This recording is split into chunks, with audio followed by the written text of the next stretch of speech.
உங்களுக்கு அமைதி உரியதாக அன்பார்ந்தவர்களே, மரியணையின் ஓராண்டில் வீடியோ வழி விவிலிய வாசிப்பு திட்டத்தின் 287ஆம் நாளுக்கு உங்களை அன்புடன் வரவேற்கிறோம். இன்றைக்கி நம்ம கவுண்டவுன் என்னுடைய 78ஆம் நாள். அன்பார்ந்தவர்களே, இன்னும் 78 டேஸ் மட்டும்தான் இருக்குது. சரி, இன்றைக்கி நம்ம மக்கபேயர் 1 மக்கபேயர் வாசிச்சுட்ருக்கோம். அதில் 6ஆம் அதிகாரம் வாசிப்போம். சீராக்கில் 16, 17, 18 இந்த 3 அதிகாரங்கள் வாசிப்போம். நீதிமொழிகள் 28 17லிருந்து 21 வசனங்கள் வாசிப்போம். அன்பர்களே, நம்ம இன்றைக்கி இது வரைக்கும் நம்ம எப்படி பார்த்துட்ருக்கோம்? எல்லாம் ஒரே வெற்றி வெற்றி வெற்றி வெற்றி தான். அன்பர்களே, நம்ம யோசிச்சு பார்ப்போம். நம்மளோட ஆன்மீக வாழ்க்கையில் அஃப்கோர்ஸ் நம்ம நிறைய நேரங்கள் நம்ம ஜெபிக்கிறது உடனே நடக்கும், ஜெபிக்கிறது நடக்கும், நம்ம நினைக்கிறது நடக்கும்.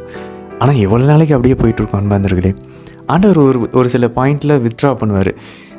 இப்போ உதாரணத்துக்கு நானே நிறையா இப்போ ஆண்டவருக்குள்ளே ஒரு 4 வருஷம் ஆகுது அப்படின்னா, இந்த 4 வருஷத்தில் பல முறை நவநாள் வச்சுருப்போம். ஒரு 5-6 முறை தான் அப்படியே அது திட்டவட்டமாக அந்த நவநாள் நடந்திருக்குது. அப்போது ஏன் மற்ற நேரங்களில் நடக்க மாட்டேங்குது? ஏன்னா அன்பர்களே, இப்போ நம்மளே யோசிப்போமே, யூதா மக்கபேர் போகிறாரு, அவரோட ஒரு பெரிய படை வருது, ஜெயிக்கிறாரு. திருப்பி கடவுள் மேல் நம்பிக்கை வைக்கிறாங்க, ஜெயிக்கிறாங்க, ஜெயிக்கிறாங்க. அன்பர்களே, இப்படியே போயிட்டு இருந்துச்சா என்ன நடக்கும் தெரியுமா? ஒரு பாயிண்டில் உளவியல் ரீதியாக சைக்கலாஜிக்கலாக செல்ஃப் கன்சீட்டுக்குள்ளே போயிடும். அப்படின்னா ஒரு மாய உலகத்துக்குள்ளே போயிடும். நம்ம ஆண்டவரை கண்ட்ரோல் பண்ண நம்ம யாருமே அப்படி நினைக்க போதில்லை. யூதா மக்கபேரும் அப்படி நினைக்கல, இஸ்ரேல் மக்களும் அப்படி நினைக்கல.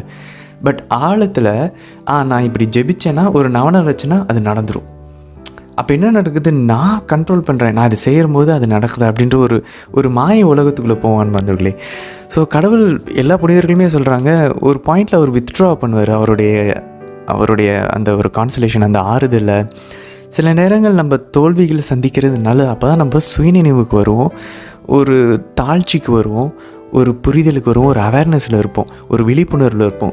இது நம்மளுடைய நிலைமை, நம்ம மனுஷங்க, இதுதான் நிதர்சன உண்மை அப்படின்னு சொல்லி அந்த ரியாலிட்டிக்கெலாம் நம்ம வருவோம் மாதிரி. அதனால் ஆன்மீக வாழ்க்கையில் சில சமயம் நம்ம தோக்கிறது, சில சமயம் புனிதர்கள் குறிப்பாக அப்படி இந்த மேக்ஸ்மிலியன் கோல்பே, அப்படி இந்த பாதிரி பியோலாம் சொல்லுவாங்க, ஆண்டவர் சில சமயம் பாவங்களை விளைவிடுறது நம்மளுடைய தலைக்கண்ணத்தை உடைக்கிறதுக்கு. நம்மளால் முடியாது. ஆனால் இப்படி இந்த பவுல் பாருங்கள், என் பலவீனத்தில் அவருடைய பலன் வெளிப்படுறாரு. சில சமயம் நம்மளோட பலவீனத்தில் இருக்கும்போது நல்லா யோசிச்சு பாருங்களேன், நம்ம ரொம்ப கஷ்டத்தில் இருக்கும்போது, அந்த துன்பத்தில், ஆண்டவர் என்னென்னமோ நான் ட்ரை பண்ணி பார்த்துட்டேன், எதுவுமே எனக்கு நடக்கலைன்ற அந்த உடஞ்சி போகிற பாயிண்டில் தான் நம்ம கடவுள்கிட்ட நெருக்கமாக இருக்கிறோம். ஆண்டவர் அதான் சொல்கிறார் இல்லையா, நொறுங்குன உள்ளத்துக்கிட்ட தான் நான் இருக்கிறேன். I am close to the contrite heart அப்படின்றார். உடஞ்ச உள்ளத்துக்கிட்ட தான் அவர் நெருக்கமாக இருக்கார். சில சமயம் நம்ம உள்ளம் உடைக்கப்படுறது ரொம்ப முக்கியம். ஸோ இன்றைக்கி நம்ம பாப்பான் வந்தவர்களே, நம்ம ஏற்கனவே நேற்று கடைசியாக எங்கே விட்டோம்? அந்த அந்தியோகி எபிபான்னு ஒரு பக்கம் கிழக்கு பக்கம் போயிட்டு ரொம்ப ஸ்ட்ராங்காக வரியெல்லாம் வசூல் பண்ணி ஒரு பெரிய படையை திரட்டி யூதா மக்கபேரை வீழ்த்தலாம் நினச்சிட்டு இருக்கும்போது, இங்கே என்ன நடக்குது? அவர் விட்டுட்டு போனால் லிசியாவினுடைய படைகள், கோர்கியாவினுடைய படைகள் எல்லாமே யூதாஸ் மக்கபேர்னால் நசுக்கப்பட்டு விட்டது. ஸோ இதை அவர் அந்த சைடு அங்கே போய் இதெல்லாம் செஞ்சுட்டு இருக்கும்போது, அங்கே என்ன நடக்குது? அங்கே இருக்கிற லோக்கல் மக்கள் அவரை எதிர்க்கிறாங்க. நீங்கள் என்ன எங்கள் மேலே ஓவரா வரி வசூலிக்கிறீங்கன்னு சொல்லி அந்தியோக்கு 4 வீப்பனுவே எதிர்த்துட்ருக்காங்க அங்கே. ஸோ அதனால் அவர் அங்கேருந்து கொஞ்சம் பின்வாங்கி பாபிலோனில் போய் தங்கிட்டு இருக்காரு.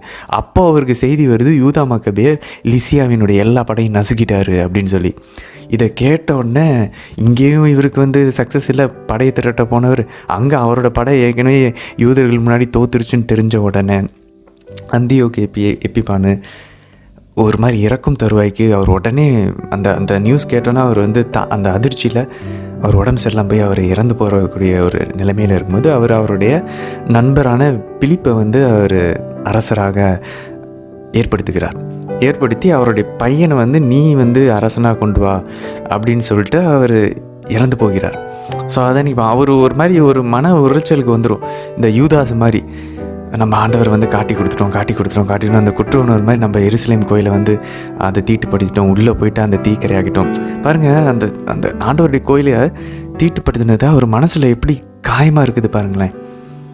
ஸோ அதெல்லாம் இன்றைக்கி நம்ம வாசிப்போம். ஆனால் இந்த சைடு இங்கே என்ன பண்ணுவார்? இந்த லிசியா அரசர் அங்கே இறந்துட்டாருன்னு தெரிஞ்சோன்னே இங்கே யூப்பதோரை அவர் அரசராக, அந்தியோக்கு யூப்பதோரை அவர் அரசராக ஏற்படுத்தி விடுவார். ஸோ இந்த யூப்பதோர் என்ன பண்ணுவார்? ஒரு பெரிய படையை திரட்டி யூதா மக்கபேயருக்கு எதிராக வரும்போது அன்பதில் இன்றைக்கி வேறு வழி இல்லாமல் யூதா மக்கபேயர் இன்றைக்கி பின்வாங்க வேண்டியிருக்கு. இல்லைன்னா ஒரு பாயிண்டில் நமக்கே ஒரு டவுட் வருது பாருங்களேன், ஒருவேளை யூதா அவருடைய திறமையினால தான் ஜெயிக்கிறாரோ அப்படின்ற டவுட் இல்லை, நமக்கு அந்த ஒரு ஒரு ஒரு மாய உலகத்துக்குள்ள நம்ம போயிடுவோம். அவர் போனால் ஜெயிப்பார், போனால் ஜெயிக்கிறாரு, கடவுள் கூட இருக்கார், கடவுள் கூட இருக்காருன்னு நம்ம சொல்கிறோம். ஆனால் அதனுடைய அந்த உண்மையான ஆழம், அந்த ரிஸ்க்கை ஒரு முறை நம்ம அதை ஃபேஸ் பண்ணி பின்வாங்கும் போது தான் அந்த படம் உண்மையாலுமே எவ்வளோ பெருசு நமக்கு தெரியும். அப்போ அதே போல் இன்றைக்கி பின்வாங்குவாங்க. சில சமயம் இது நம்ம பார்க்கும்போது நம்மளுடைய ஆன்மீக ஆவிக்குரிய வாழ்க்கையில் நம்ம பின்வாங்கிறத யோசித்து பார்க்கணும். ஸோ அந்த மாதிரி நடந்துகிட்ருக்குன்னா நம்ம தளர வேணாம். ஆண்டவர் நம்ம ஒரு ரியாலிட்டி கொண்டு வர்றாரு. அந்த பலவீனத்தில் தான் அவருடைய பலனை நம்ம ஃபீல் பண்ண முடியும். அவர்கிட்ட நம்ம நெருக்கமாக இருக்கிறோம், நம்ம தலக்கணம் உடையுது, தாழ்ச்சி அடைகிறோம், ரியாலிட்டிக்கு வரும். இதெல்லாம் நம்ம ஃபீல் பண்ணி நம்ம இதை பாசிட்டிவாக எடுத்துகிட்டு திரும்ப நம்ம எடுத்து போராடணும். ஸோ இன்றைக்கி அப்படி தான் யூதா மக்கபேயனுடைய படை முதல் முறையாக பின்வாங்கும். அது நம்ம யோசிப்பு, பழைய ஏற்பாடு யோசிப்பு கூட பார்க்கலாம். ஒரு சில பாவங்களை எதிர்த்து நம்ம போராடக்கூடாது, பின்வாங்கி ஓடிடணும். ஆண்டவர் பாருங்கள், அவர் பின்வாங்கி ஓடினார், அவரை போய் சிறையில் போட்டாங்க. கடைசியாக ஆண்டவர் ஒரு பக்கம் வேலை செஞ்சார் பாருங்கள்.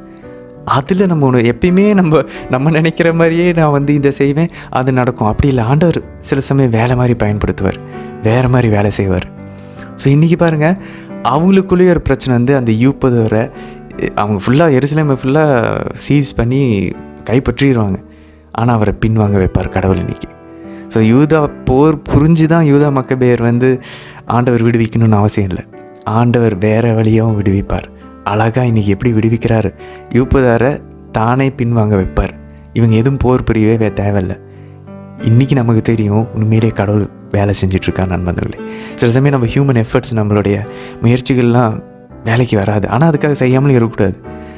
சில சமயம் நம்ம அமைதியாக ஒத்துக்கிட்டு, ஆண்டவர் என்னால் இவ்வளோதான், என்னால் முடியல, எனக்கு உதவி செய்யுங்கன்னு சொல்லி கேட்கும்போது அவர் வேறு வழியாக உதவி செய்வார். நம்ம பலவீனத்தில் அவரோட பலன் வெளிப்பட ஆரம்பிக்கும். யூதா மக்கபேயனுடைய பலவீனத்தை இன்றைக்கி நம்ம பார்ப்போம், அதில் அவருடைய பலனையும் நம்ம இன்றைக்கி பார்ப்போம், ஆண்டவருடைய பலனை. சரி அன்பந்தர்களே, இன்றைக்கி சீராக்கு 16, 17, 18 அன்பந்தர்களே, இன்றைக்கி நம்ம எப்படி பார்ப்போம்னா, நம்ம குழந்தைங்கள் இருக்காங்க இல்லையா, குழந்தைங்க நல்ல மார்க் எடுக்கிறாங்க, நல்லா ஸ்போர்ட்ஸில் டேலண்டடாக இருக்காங்க, நல்லா அபாக்கஸ் கிளாஸுக்கு போகிறாங்க, மியூசிக் டேலண்ட் இருக்குது. அன்பந்தர்களே, இதை பார்த்து நீங்கள் சந்தோஷப்படாதீங்கன்னு சொல்லுது. அப்போ எதை பார்த்து சந்தோஷப்படணும் இன்றைக்கி நம்ம தெரிஞ்சுக்குவோம். நம்ம பிள்ளைங்கிட்ட எதை பார்த்து நம்ம சந்தோஷப்படணும். என் குடும்பத்தில் என் அக்கா அண்ணனை பார்த்து நான் எதை பார்த்து சந்தோஷப்படணும், என் அம்மா அப்பாவுக்கிட்ட எதை பார்த்து நான் சந்தோஷப்படணும், அவங்க திறமையா அழகா எதை பார்த்து. ஸோ அதை நம்ம இன்றைக்கி தெரிஞ்சுக்க போகிறோம். அது மட்டும் இல்லை, இன்றைக்கி நம்ம சீராக்கில் ஆண்டவர் உலகத்தை படைத்ததை குறித்து ஒரு திரும்பவும் அதில் ஆண்டவர் ஒரு அழகான ஒரு நிலையான உடன்படிக்கை செய்தார் அப்படின்றதெல்லாம் இன்றைக்கி நம்ம பார்ப்போம். உலகத்தை படைக்கும்போது அது பின்னாடி அந்த பாவங்கள். ஸோ இதெல்லாம் அழகாக இன்றைக்கி சீராக்கில் திரும்பவும் நமக்கு ஒரு ரீகேப் பண்ணுற மாதிரி இருக்கும். நம்ம இது வரைக்கும் தொடக்க நூலில் வாசித்தது எல்லாத்தையுமே. அது முடிஞ்சதுக்கப்புறம் அவருடைய அந்த மொத்த பிரபஞ்சம், அவருடைய நீதி, அவருடைய இரக்கம், மனிதர்களுடைய பாவம், மனம் திரும்புதல். ஸோ ஆண்டவரிடம் இரக்கத்தை நாடுங்க, ஆண்டவர்கிட்ட திரும்பி வாங்க. அவர் ஒரு அன்பான படைத்த நம்மளுடைய அப்பா, அவர்கிட்ட நீங்கள் திரும்பி வாங்க, அவர்கிட்ட இரக்கம் இருக்குது அப்படின்றதெல்லாம் நமக்கு இன்றைக்கி சொல்லி காட்டுவார். அதே போல் நம்மளுடைய செல்ஃப் கண்ட்ரோல், நம்ம எவ்வளோ ஒரு தன்னடக்கத்தோடு இருக்கணும் அப்படின்றதெல்லாம் இன்றைக்கி அழகாக அவர் சுட்டி காட்டுவார். நம்ம எந்த விதத்துலேயும் பாவம் செஞ்சிடக்கூடாது, நம்ம ஒரு டிசிப்ளினாக இருக்கணும். நம்மளுடைய ஆசைகள், இச்சைகள், நம்மளுடைய பேச்சு, நம்மளுடைய ஃப்ரெண்ட்ஷிப்பில், நம்மளுடைய நடத்தையில் நம்ம எப்படி வவ்ஸ் பண்ணணும், நம்ம ஆண்டவருக்கு நேர்ச்சி செய்கிறோம், இல்லை ஒரு வேண்டுதல் வைக்கிறோம், இதெல்லாம் நம்ம எப்படி ரொம்ப ஒரு தன்னடக்கத்தோடு கரெக்டாக யோசித்து வைக்கணும் அப்படின்றதெல்லாம் இன்றைக்கி நம்ம இந்த சீராக்கில் நம்ம கற்றுக்க போகிறோம் நண்பர்களே. சரி, இன்றைய தினத்திற்கான விவிலிவாஸ் பகுதிக்குள்ளே நம்ம ஜெபத்தோடு இணையலாம். தந்தை, மகன், தூய ஆவியாரின் பெயராலே ஆமேன். தந்தை அம்மையாவே இறைவனை அழைத்து ஜெபிப்போம். அருள் நிறைந்த அன்னை மரியே வாழ்க, ஆண்டவரும் உடனே, பெண்களுக்குள்ள ஆசி பெற்றவர் நீரே அம்மா, உம்முடைய திருவயிற்றின் கனியாகி இயேசு கிறிஸ்துவும் ஆசி பெற்றவரே. புனித அன்னை மரியே, இறைவனின் தாயே, பாவிகளாய் இருக்கிற எங்களுக்காக இப்பொழுதும் எங்கள் இறப்பின் வேலையிலும் வேண்டிக் கொள்ளும் அம்மா. ஆமேன். சுதனாகிய ஆண்டவர் இயேசுவை அழைத்து ஜெபிப்போம். அருள் நிறைந்த அன்னை மரியே வாழ்க, ஆண்டவரும் உடனே, பெண்களுக்குள் ஆசை பெற்றவர் நீரே அம்மா, உம்முடைய திருவயிற்றின் கனியாகி இயேசு கிறிஸ்துவும் ஆசை பெற்றவரே. புனித அன்னை மரியே, இறைவனின் தாயே, பாவிகளாய் இருக்கிற எங்களுக்காக இப்பொழுதும் எங்கள் இறப்பின் வேலையிலும் வேண்டிக் கொள்ளும் அம்மா. ஆமீன். தூய ஆவியானவரை அழைத்து ஜெபிப்போம். அருள் நிறைந்த அன்னை மரியே வாழ்க, ஆண்டவரும் உடனே, பெண்களுக்குள் ஆசை பெற்றவர் நீரே அம்மா. உம்முடைய திருவயிற்றின் கனியாகிய இயேசு கிறிஸ்துவும் ஆசை பெற்றவரே. புனித அன்னை மரியே, இறைவனின் தாயே, பாவிகளாக இருக்கிற எங்களுக்காக இப்பொழுதும் எங்கள் இறப்பின் வேலையிலும் வேண்டிக் கொள்ளும் அம்மா. ஆமேன். மக்கபேயர் முதல் நூல். அதிகாரம் 6. அந்தியோக்கு மன்னன் மேற்கு மாநிலங்கள் வழியாகச் சென்றபோது பாரசீக நாட்டு எலிமாய் நகர் பொன், வெள்ளி ஆகியவற்றுக்கு புகழ்பெற்றது என்று கேள்விப்பட்டான். அதன் கோவிலில் மிகுந்த செல்வம் இருந்தது என்றும், கிரேக்க நாட்டை முதல் ஆண்ட மாசிடோனிய மன்னரான பிலிப்பின் மகன் அலெக்சாண்டர் அங்கே விட்டுச் சென்றிருந்த பொற்கேடயங்களும் மார்பு கவசங்களும் படைக்கலங்களும் அங்கு இருந்தன என்றும் அறிய வந்தான். எனவே அந்தியோக்கு புறப்பட்டு நகரை கைப்பற்றி கொள்ளையடிக்க முயன்றான். ஆனால் முடியவில்லை. ஏனெனில் அந்த நகர மக்கள் அவனது திட்டத்தை அறிந்திருந்தார்கள். அவர்கள் அவனை எதிர்த்து போரிட்டார்கள். ஆகவே அவன் பின்வாங்கி பெரும் ஏமாற்றத்துடன் அங்கிருந்து பாபிலோனுக்கு தப்பிச் சென்றான். யூதேயா நாட்டை எதிர்த்து சென்றிருந்த அவனுடைய படைகள் முறியடிக்கப்பட்ட செய்தியை அவன் பாரசீகத்தில் இருந்தபோது தூதர் ஒருவர் அவனுக்கு அறிவித்தார். லீசியா வலிமை வாய்ந்த படையோடு முதலில் சென்று யூதர்கள் முன் புறமுதுகு காட்டி ஓடிவிட்டான். முறியடிக்கப்பட்ட படைகளிடமிருந்து யூதர்கள் கொள்ளையடித்த படைக்கலன்கள், மிகுதியான பொருள்கள் ஆகியவற்றால் அவர்கள் வலிமை மிக்கவர்கள் ஆனார்கள். எருசலேமில் இருந்த பலிபீடத்தின் மேல் அந்தியோக்கு செய்து வைத்திருந்த நடுங்க வைக்கும் தீட்டை அவர்கள் தகர்த்தெறிந்தார்கள். திரு உறைவிடத்தை சுற்றிலும் முன்பு போல் உயர்ந்த மதில்கள் எழுப்பியுள்ளார்கள். அவனுடைய நகராகிய பெத்சூரை சுற்றிலும் அவ்வாறே செய்திருக்கிறார்கள் என்றும் எடுத்துரைத்தார். இச்செய்தியை கேட்ட மன்னன் அதிர்ச்சி அடைந்து மிகவும் நடுங்கினான். தான் திட்டமிட்ட வண்ணம் நடவாததால் துயரம் தாங்காது நோயுற்று படுத்த படுக்கையானான். கடும் துயரம் அவனை ஆட்கொண்டதால் அங்கு பல நாள் கிடந்தான். தான் விரைவில் சாகவிருந்ததை உணர்ந்தான். ஆகவே அவன் தன் நண்பர் எல்லாரையும் அழைத்து, என் கண்களினின்று தூக்கம் அகன்று விட்டது, கவலையினால் என் உள்ளம் உடைந்து விட்டது, எவ்வளவு துயரத்திற்கு ஆளானேன், இப்போது எத்துணை பெரும் துயரக் கடலில் அமிழ்ந்துள்ளேன். நான் ஆட்சியில் இருந்தபோது அன்பு செலுத்தி அன்பு பெற்றேனே என்று எனக்குள் சொல்லிக் கொண்டேன். ஆனால் எருசலேமில் நான் புரிந்த தீமைகளை இப்போது நினைவு கூறுகிறேன். அங்கு இருந்த பொன், வெள்ளி கலன்கள் அனைத்தையும் கவர்ந்து சென்றேன். யூதேயாவில் குடியிருந்தவர்களை காரணமின்றி அழித்தொழிக்கும்படி கட்டளையிட்டேன். இதனால்தான் இந்த கேடுகள் எனக்கு வந்துற்றன என நான் அறிவேன்.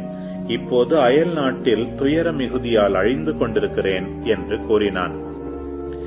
அவன் தன் நண்பர்களுள் ஒருவனான பிலிப்பை அழைத்து தன் பேரரசு முழுவதற்கும் அவனை பொறுப்பாளியாக ஏற்படுத்தினான்.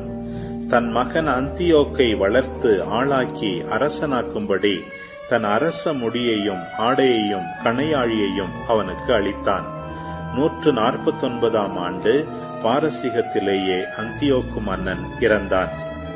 மன்னன் இறந்துவிட்டான் என்று லீசியா அறிந்ததும் அவனுடைய மகன் அந்தியோக்கை அவனுடைய தந்தைக்கு பதிலாக மன்னனாக ஏற்படுத்தினான். யூபாத்தோர் என்று அவனுக்கு பெயரிட்டான். இந்த லீசியாதான் இவனை இளவயதிலிருந்து வளர்த்து வந்திருந்தான். இதற்கிடையில் எருசலேம் கோட்டையில் இருந்த பகைவர்கள் திரு உறைவிடத்தை சுற்றியிருந்த இஸ்ராயேலரை வளைத்துக் கொண்டார்கள். அவர்களுக்கு தொடர்ந்து கேடு விளைவித்து பிற இனத்தாரை வலுப்படுத்த முயன்று வந்தார்கள். எனவே யூதா பகைவர்களை அழித்தொழிக்க முடிவு செய்து அவர்களை முற்றுகையிட மக்கள் அனைவரையும் கூட்டுவித்தார். 150ஆம் ஆண்டு அவர்கள் எல்லாரும் ஒன்று கூடி கோட்டையை முற்றுகையிட்டார்கள். முற்றுகை மேடுகளும் படைப்பொறிகளும் அமைத்தார்கள். முற்றுகைக்கு உள்ளானவர்களுள் சிலர் வெளியே தப்பி வந்தனர். இஸ்ராயேலில் இறைப்பற்றில்லாத சிலர் அவர்களுடன் சேர்ந்து கொண்டனர். இவர்கள் எல்லாரும் மன்னனிடம் சென்று முறையிட்டார்கள். எவ்வளவு காலம் எங்களுக்கு நீதி வழங்காமலும் எங்கள் உறவின் முறையினரை பழிவாங்காமலும் இருப்பீர்? நாங்கள் உம்முடைய தந்தைக்கு பணிபுரியவும் அவரது சொற்படி நடக்கவும் அவருடைய கட்டளைகளுக்கு கீழ்ப்படியவும் விருப்பம் கொண்டிருந்தோம். இதனால் எங்களுடைய மக்களின் மைந்தர்கள் கோட்டையை முற்றுகையிட்டார்கள், எங்களுக்கு பகைவர்களானார்கள். கண்ணில் பட்ட எம்மவர் எல்லாரையும் கொலை செய்தார்கள், எங்கள் உரிமை சொத்துக்களை பறித்து கொண்டார்கள். எங்களை மட்டுமல்ல, அவர்களின் எல்லையை சுற்றிலும் உள்ள எல்லா நாடுகளையுமே தாக்கினார்கள். எருசலேம் கோட்டையை கைப்பற்ற இன்று அதை முற்றுகையிட்டிருக்கிறார்கள். திரு உறைவிடத்தையும் பெத்சோரையும் வலுப்படுத்தியுள்ளார்கள். நீர் விரைந்து அவர்களை தடுக்காவிடில் இவற்றை விட கொடியவற்றையும் செய்வார்கள். அவர்களை அடக்குவது உமக்கு முடியாமற் போகும் என்று கூறினார்கள். இதை கேட்ட மன்னன் சினங்கொண்டான். தன் நண்பர்கள், படைத்தலைவர்கள், குதிரைப்படை தலைவர்கள் அனைவரையும் ஒன்று கூட்டினான். அயல் நாடுகளிலிருந்தும் தீவுகளிலிருந்தும் கூலிப்படைகள் அவனிடம் வந்து சேர்ந்து கொண்டன. அவனுடைய படை 1,00,000 காலாள்களையும் 20,000 குதிரை வீரர்களையும் போருக்கு பயிற்சி பெற்றிருந்த 32 யானைகளையும் கொண்டிருந்தது. அவர்கள் இதுமேயா வழியாகச் சென்று பெத்சோருக்கு எதிரே பாசறை அமைத்து பல நாள் போர் புரிந்தார்கள். படைப்பொறிகளும் செய்து கொண்டார்கள். ஆனால் முற்றுகையிடப்பட்ட யூதர்கள் வெளியேறி படைப்பொறிகளை தீக்கிரையாக்கி வீரத்தோடு போர் செய்தார்கள். கோட்டையிலிருந்து யூதா புறப்பட்டு மன்னனுடைய பாசறைக்கு எதிராய் பெத்செக்கரியாவில் பாசறை அமைத்தார். விடியற்காலையில் மன்னன் எழுந்து பெத்செக்கரியாவுக்கு போகும் வழியில் தன் படையை வேகமாய் நடத்திச் சென்றான். படை வீரர்கள் போருக்கு ஆயத்தமாக்கி எக்காளங்களை முழங்கினார்கள். யானைகளை போருக்கு தூண்டி எழுப்ப அவர்கள் அவற்றுக்கு திராட்சை மதுவையும் முசுக்கட்டை பழச்சாற்றையும் கொடுத்தார்கள். யானைகளை காலாட்படையினரிடையே பிரித்து கொடுத்தார்கள். ஒவ்வொரு யானையோடும் இரும்பு கவசங்களையும் வெண்கல தலைச்சீராக்களையும் அணிந்த 1000 வீரர்களையும் 500 தேர்ந்தெடுத்த குதிரை வீரர்களையும் ஒதுக்கி வைத்தார்கள். இவர்கள் குறிப்பிட்ட நேரத்திற்கு முன்னதாகவே யானைகள் இருந்த இடங்களில் ஆயத்தமாயிருந்தார்கள். எங்கெல்லாம் அவை சென்றனவோ அங்கெல்லாம் இவர்களும் சென்றார்கள். அவற்றை விட்டு பிரியவே இல்லை. ஒவ்வொரு யானை மீதும் மரத்தினால் செய்யப்பட்ட வலிமை பொருந்திய அம்பாரி ஒன்று வைக்கப்பட்டு மூடப்பட்டிருந்தது. அது யானையோடு வலுவான கயிற்றினால் பிணைக்கப்பட்டிருந்தது. ஒவ்வொரு அம்பாரியிலும் 4 வீரர்கள் இருந்து கொண்டு போர் செய்தார்கள். யானை பாகனும் யானை மீது அமர்ந்திருந்தான். எஞ்சிய குதிரை வீரர்கள் படையின் இரு பக்கமும் நிறுத்தப்பட்டார்கள். இவர்கள் ஆங்காங்கே தாக்கி காலாட்படைக்கு பாதுகாப்பு கொடுத்தார்கள். பொன் வெண்கல கேடயங்களின் மேல் கதிரவனின் ஒளி பட்டபோது மலைகள் அவற்றால் ஒளிர்ந்து எரியும் தீப்பந்தம் போல மிளிர்ந்தன. மன்னனுடைய படையின் ஒரு பகுதி உயர்ந்த மலைகள் மீது பரவியிருந்தது. மற்றொரு பகுதி சமவெளியில் இருந்தது. படை வீரர்கள் உறுதியாகவும் ஒழுங்காகவும் முன்னேறி சென்றார்கள். படைத்திரளின் பேரொலியையும் அதன் அணிவகுப்பால் ஏற்பட்ட பேரிரைச்சலையும் படைக்கலங்களால் உண்டான சலசலப்பையும் கேட்டவர்கள் அனைவரும் நடுங்கினர். ஏனென்றால் படை மிக பெரியதும் வலிமை மிக்கதுமாயிருந்தது. யூதாவும் அவருடைய படையும் போர் புரிய முன்னேறிச் செல்லவே மன்னனுடைய படையில் 600 பேர் மாண்டனர். மன்னனுக்குரிய படைக்கலங்களை தாங்கிய ஒரு யானையை அவரான் என்னும் எலையாசார் கண்டார். அது மற்றெல்லா யானைகளையும் விட பெரியதாயிருந்தது. எனவே அதன் மேல் இருந்தது மன்னன்தான் என்று எலையாசர் எண்ணினார். அவர் தம் மக்களை காப்பதற்கும் நிலையான புகழை தமக்கென்று தேடிக்கொள்வதற்கும் தம் உயிரை தியாகம் செய்தார். காலாட்படையின் நடுவே வலப்புறத்திலும் இடப்புறத்திலும் இருந்தவர்களை கொன்ற வண்ணம் துணிவோடு அந்த யானையை நோக்கி ஓடினார். அவர்கள் இரு பக்கமும் சிதறி ஓடினார்கள். அவர் அந்த யானைக்கு அடியில் புகுந்து கீழிருந்து அதை குத்தி கொன்றார். அது நிலத்தில் அவர் மேல் விழ அவர் அங்கேயே இறந்தார். மன்னனுடைய வலிமையையும் அவனுடைய படை வீரர்களின் கடும் தாக்குதலையும் கண்டு யூத மக்கள் அவர்களிடமிருந்து தப்பி ஓடினார்கள். மன்னனுடைய படை வீரர்கள் அவர்களை துரத்தி கொண்டு எருசலேம் வரை சென்றார்கள். யூதேயாவுக்கும் சீயோன் மலைக்கும் எதிரே மன்னன் பாசறை அமைத்தான். அவன் பெத்சூரில் இருந்தவர்களோடு சமாதானம் செய்து கொண்டான். அவர்கள் நகரை விட்டு வெளியேறினார்கள். ஏனெனில் முற்றுகையை எதிர்த்து நிற்க அவர்களுக்கு உணவுப் பொருள்கள் அங்கு கிடைக்கவில்லை. அதற்கு காரணம், நிலத்துக்கு அது ஓய்வு ஆண்டு. மன்னன் பெத்சூரை கைப்பற்றி அதை காப்பதற்கு காவற்படை ஒன்றை நிறுவினான்.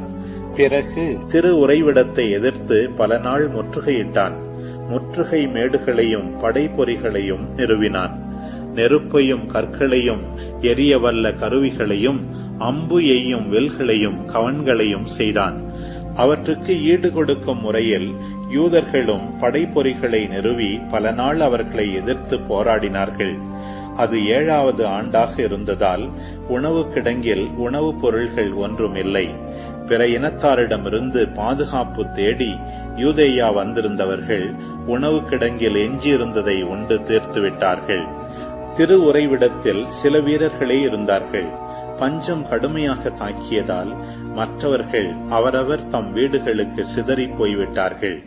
அந்தியோக்கு மன்னன் உயிருடன் இருந்தபோது தன் மகன் அந்தியோக்கை ஆளாக்கி அரசனாக்கும்படி நியமித்திருந்த பிலிப்பு மன்னனோடு சென்றிருந்த படைகளுடன் பாரசீகம், மேதியா ஆகிய நாடுகளிலிருந்து திரும்பி வந்துள்ளான் என்றும் ஆட்சியை கைப்பற்ற முயன்று வருகிறான் என்றும் லீசியா கேள்விப்பட்டான்.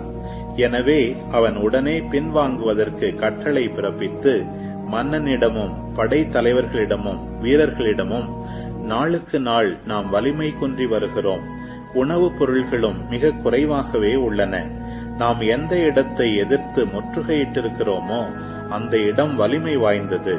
நமது ஆட்சியின் நடவடிக்கைகளையும் நாம் கவனிக்க வேண்டிய உடனடி தேவை ஏற்பட்டுள்ளது. ஆதலால் இப்போது இந்த மனிதர்களோடு நல்லுறவு பாராட்டுவோம். அவர்களோடும் அவர்களுடைய இனத்தார் அனைவரோடும் சமாதானம் செய்து கொள்வோம். அவர்கள் முன்பு போல தங்கள் சட்டங்களின்படி நடக்க விட்டுவிடுவோம். அவர்களுடைய சட்டங்களை நாம் அழித்ததனால்தான் அவர்கள் சினங்கொண்டு இவற்றையெல்லாம் செய்தார்கள் என்று உரைத்தான். அவனது கூற்று மன்னனுக்கும் படைத்தலைவர்களுக்கும் ஏற்புடையதாயிருந்தது. லீசியா யூதர்களோடு சமாதானம் செய்து கொள்ள முன்வர அவர்களும் அதற்கு இசைந்தார்கள்.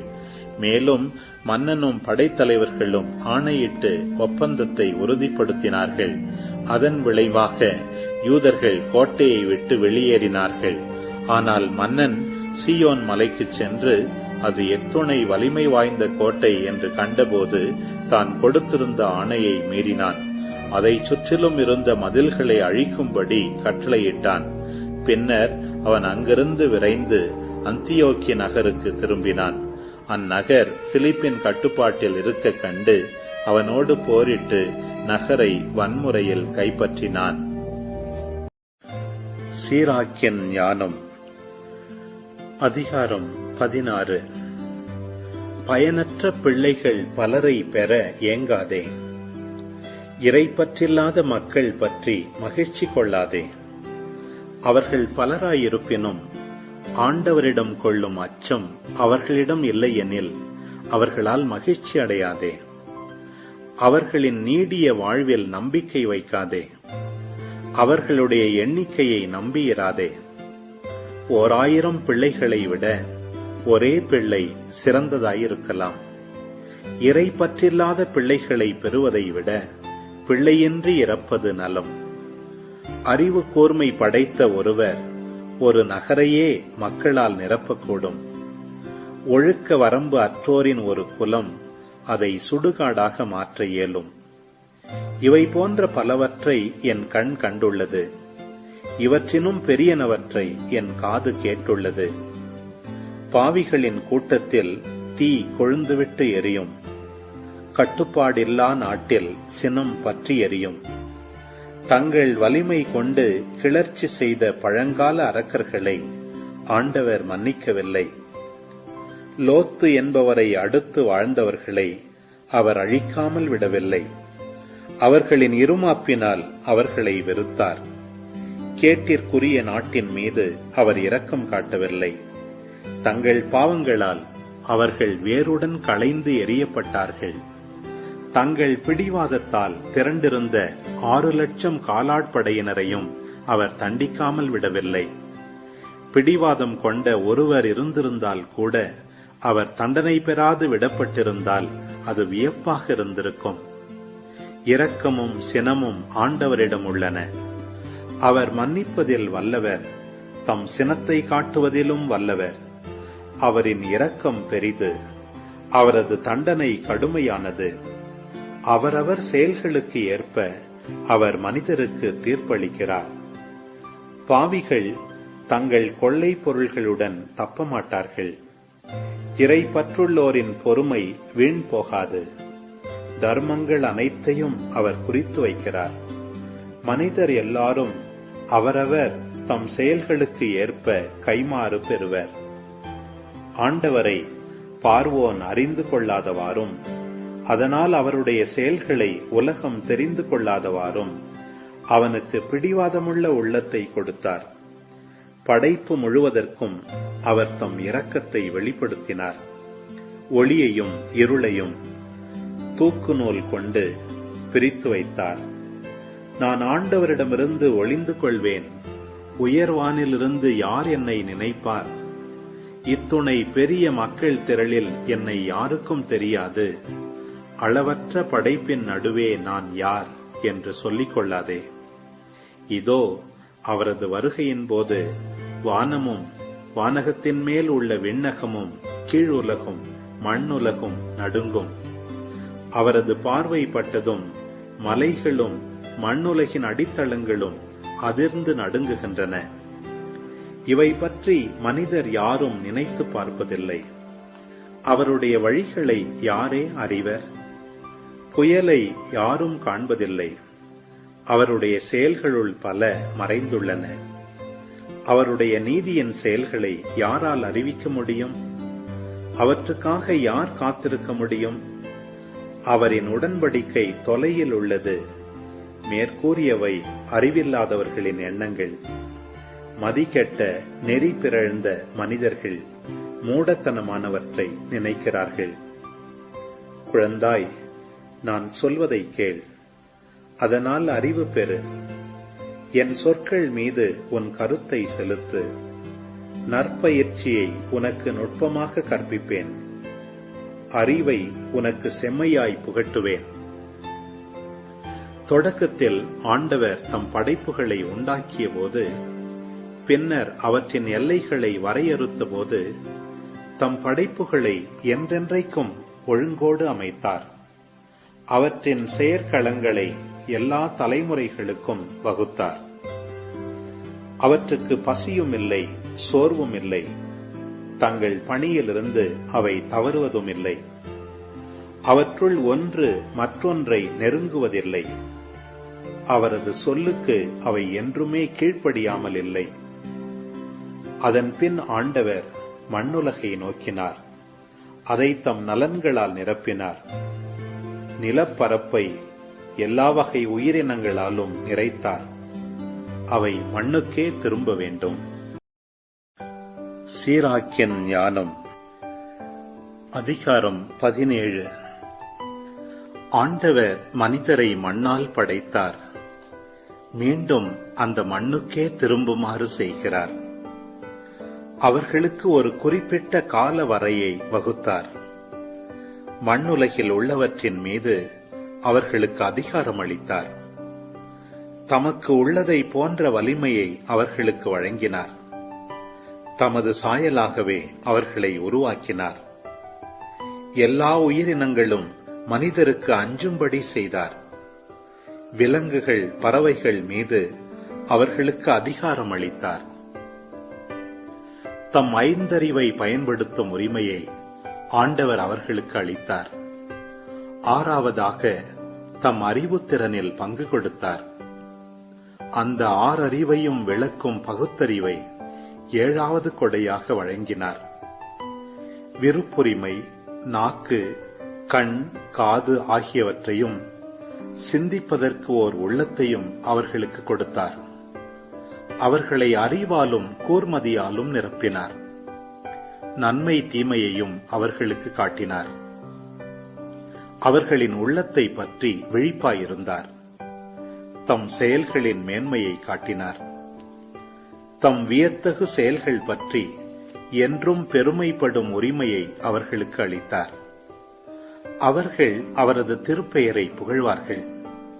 இவ்வாறு அவருடைய செயல்களின் மேன்மையை பறைசாற்றுவார்கள். அறிவை அவர்களுக்கு வழங்கினார். வாழ்வு அளிக்கும் திருச்சட்டத்தை அவர்களுக்கு உரிமையாக்கினார். அவர்களுடன் முடிவில்லா உடன்படிக்கை செய்து கொண்டார். தம் தீர்ப்புகளை அவர்களுக்கு வெளிப்படுத்தினார். அவர்களின் கண்கள் அவருடைய மாட்சியை கண்டன. அவர்களின் செவிகள் அவரது மாட்சியின் குரலை கேட்டன. எல்லா வகை தீமைகள் குறித்தும் கவனமாயிருங்கள் என்று அவர் எச்சரித்தார். அடுத்திருப்பவர்களை பற்றிய கட்டளைகளை அவர்கள் ஒவ்வொருவருக்கும் கொடுத்தார். மனிதரின் வழிகளை ஆண்டவர் எப்போதும் அறிவார். அவரின் பார்வையிலிருந்து அவை மறைந்திருப்பதில்லை. இளமை தொட்டே அவர்களின் வழிகள் தீமையை நாடுகின்றன. தங்களின் கல்லான இதயத்தை உணர்ச்சியுள்ள இதயமாக மாற்ற அவர்களால் முடியாது. நாடுகள் ஒவ்வொன்றுக்கும் ஒரு தலைவரை ஏற்படுத்தினார். இஸ்ராயேல் நாடோ ஆண்டவரின் பங்காகும். இஸ்ராயேல் அவருடைய தலைப்பேறு. அதை நற்பயிற்சியில் வளர்க்கிறார். அதன் மீது தம் அன்பின் ஒளியை வீசுகிறார். அதை கவனியாது விட்டுவிடுவதில்லை. மனிதரின் செயல்கள் அனைத்தும் கதிரவனின் ஒளி போல் அவர் திருமுன் தெளிவாய் துலங்குகின்றன. அவருடைய கண்கள் எப்போதும் அவர்களுடைய வழிகள் மீது இருக்கும். அவர்களுடைய அநீதியான செயல்கள் அவருக்கு மறைவாயிருப்பதில்லை. அவர்களின் பாவங்கள் அனைத்தையும் ஆண்டவர் அறிவார். ஆண்டவர் நல்லவர். அவர் தம் படைப்புகளை அறிவார். அவற்றை அவர் விட்டுவிடவில்லை, கைவிடவும் இல்லை, மாறாக பாதுகாத்தார். மனிதர் செய்யும் தர்மங்கள் அவருக்கு கணையாழி போல் திகழ்கின்றன. அவர்கள் புரியும் அன்பு செயல்கள் அவருக்கு கண்மணி போல் விளங்குகின்றன. பின்னர் அவர் எழுந்து அவர்களுக்கு கைமாறு செய்வார். அவர்களுக்கு சேர வேண்டிய வெகுமதியை அவர்களின் தலைமேல் பொழிவார். இருப்பினும் மனம் வருந்துவோரை தம்பால் ஈர்த்துக் கொள்கிறார். நம்பிக்கை இழந்தோரை ஊக்குவிக்கிறார். ஆண்டவரிடம் திரும்பி வாருங்கள். பாவங்களை விட்டு விலகுங்கள். அவர் திருமுன் வேண்டுங்கள். குற்றங்களை குறைத்துக் கொள்ளுங்கள். உன்னத இறைவனிடம் திரும்பி வாருங்கள். அநீதியை விட்டு விலகிச் செல்லுங்கள். அவர் அருவருப்பதை அடியோடு வெறுத்திடுங்கள். வாழ்வோர் உன்னத இறைவனுக்கு நன்றி செலுத்துகின்றனர். ஆனால் கீழ் உலகில் அவரது புகழை யாரே பாடுவர்? உயிர் வாழ்ந்திராதவர் போன்றே இறந்தவர்களும் அவருக்கு நன்றி செலுத்துவதில்லை. உடல் நலத்துடன் உயிர் வாழ்வோரோ அவரை போற்றுகின்றனர். ஆண்டவரின் இரக்கம் எத்துணை பெரிது! அவரிடம் மனம் திரும்புவோருக்கு அவர் அளிக்கும் மன்னிப்பு எத்துணை மேலானது! எல்லாமே மனிதரின் ஆற்றலுக்கு உட்பட்டதில்லை. மனிதர் இரவாமை பெற்றவர் அல்லர். கதிரவனை விட ஒளிமிக்கது எது? ஆயினும் சூரிய கிரகணமும் உண்டு.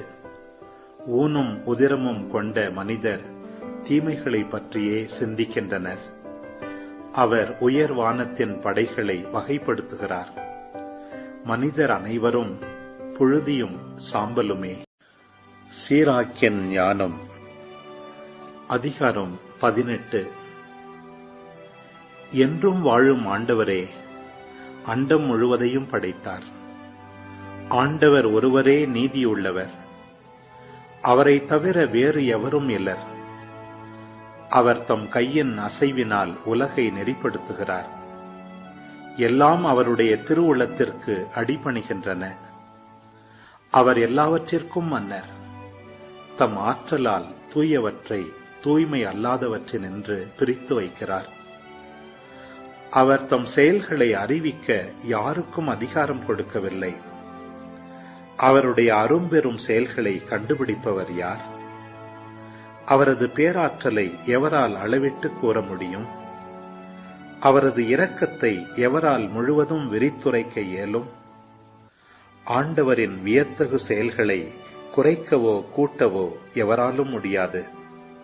அவற்றை ஆழ்ந்தறிய எவராலும் இயலாது. மனிதர் அவற்றை கண்டுணர்ந்து விட்டதாக எண்ணும்போதுதான் கண்டுணரவே தொடங்குகின்றனர். அவற்றை கண்டுணர்ந்து முடிக்கும் போது மேலும் குழப்பமடைகின்றனர்.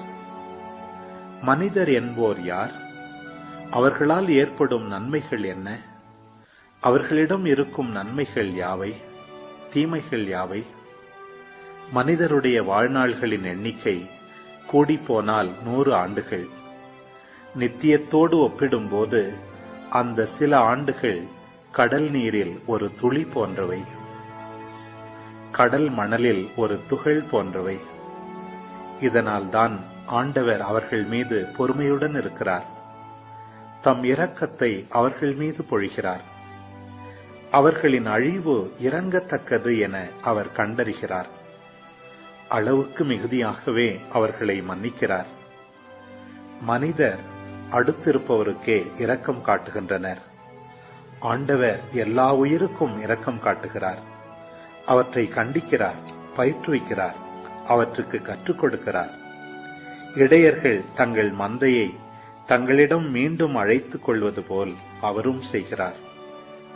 தாம் அளிக்கும் நற்பயிற்சியை ஏற்றுக்கொள்வோர் மீதும் தம் தீர்ப்புகளை ஆர்வத்துடன் தேடுவோர் மீதும் இரக்கம் காட்டுகிறார்.